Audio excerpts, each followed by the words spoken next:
Good evening, I'm Lori Tucker and welcome to The 7. Let's get a look at the big 7 stories right now, and topping the list, a traffic alert coming up this weekend. For some of us, it's going to mean taking a big detour. That's because the stretch of I-275 will be completely closed for a bridge replacement.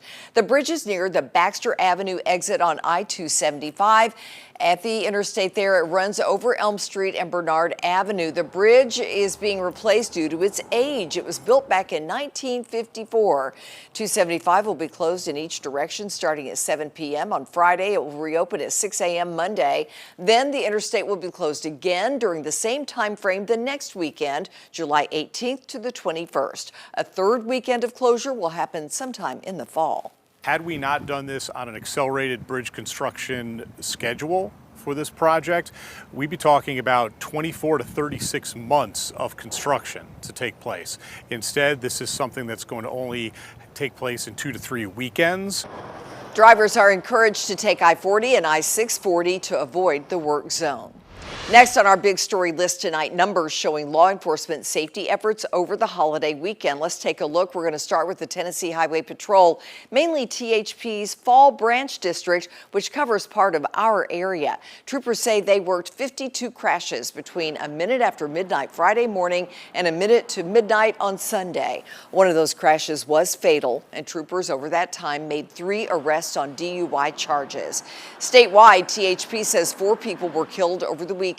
That is way down from last year when crashes around Independence Day claimed 18 lives. Troopers pointed to some recent safety campaigns, including Safe on 70, with efforts focused on Highway 70, part of which includes Kingston Pike and other high crash areas. More numbers into our newsroom from the Knox County Sheriff's Office. 17 wrecks worked by deputies over the holiday weekend. 5 of those involved injuries, but no one was killed. Deputies issued 7 DUIs while making another 76 other arrests over the weekend. And from Knoxville Police, again, no fatal wrecks out of the 22 that officers investigated on the 4th. They reported 5 crashes with injuries, 7 DUI arrests, and they handed out 109 citations, including 17 for speeding. Another roadway safety issue makes it into our Big 7 at 7 list tonight. This time we're looking at how troopers are responding after fatal crashes along Highway 62 in Morgan County. We showed you one last week as 2 people died in a head-on crash near Middle Creek Baptist Church. That wreck sending a nursing home van tumbling down a hillside. 2 more people died the week before that in another head-on near the same area. THP tells us it has increased patrols along that stretch. Having been on the scene for the last 2 fatal crashes, one THP sergeant says, while the road itself is not that different than most 2-lane highways with winding lanes, she does say there are a variety of factors behind these crashes. Make sure you're driving cautiously. You can't predict what other people are going to do. So if you're driving cautiously, going the speed limit, not driving distracted or impaired, you're making the road safer, and hopefully that will make others drive safer. During the last week of June, THP had 62 citations, 7 DUIs, and 14 arrests in Morgan County.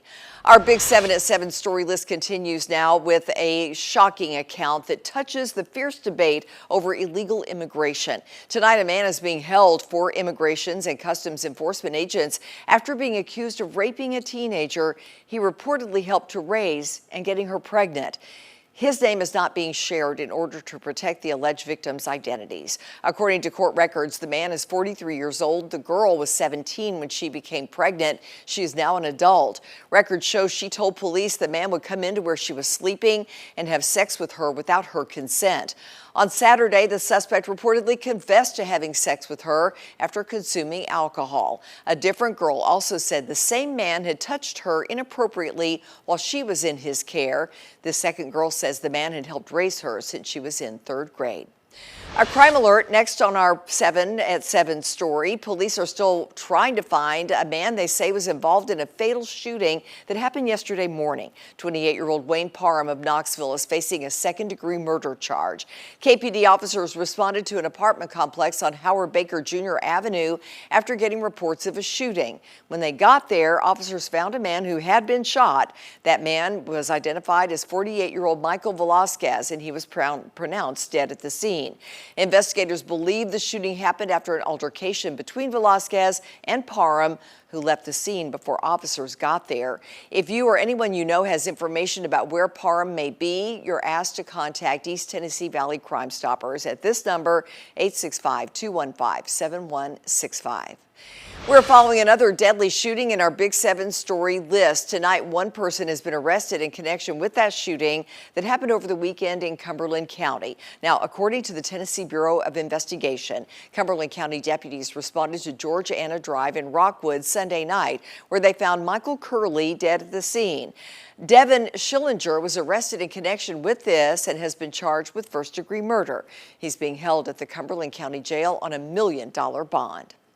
Finally, in our Big 7 list tonight, efforts to help the growing disaster in Central Texas. The death toll has now topped 100 from flash flooding in Kerr County and surrounding counties north of San Antonio.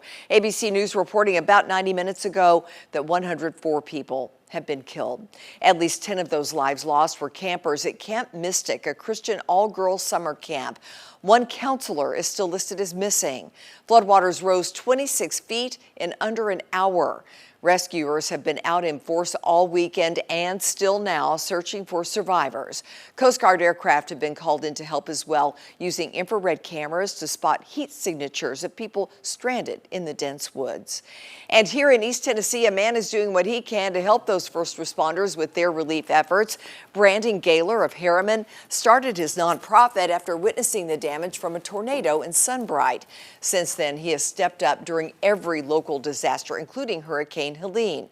Well, now, after seeing the deadly floods in Texas, Gaylor knew he had to act. He turned to social media, asking the community to help collect supplies for Operation Airdrop in Texas, directly providing flood relief. Gaylor is asking for donations of money, supplies, or the use of an enclosed trailer to deliver them, saying that showing up in any way possible can make all the difference. Facebook's the best way I've found to find people that's helping. Like, there's 2 or 3 ministries I've seen in Texas helping like clean up and everything right now. I can't do that being in Tennessee, but I can at least take them supplies to go help the people there and help the workers there. So just scour through Facebook and online and find ways to help. To donate, you can go to allmylinks.com/GPS disaster. There you can find a list of needed supplies and ways you can help.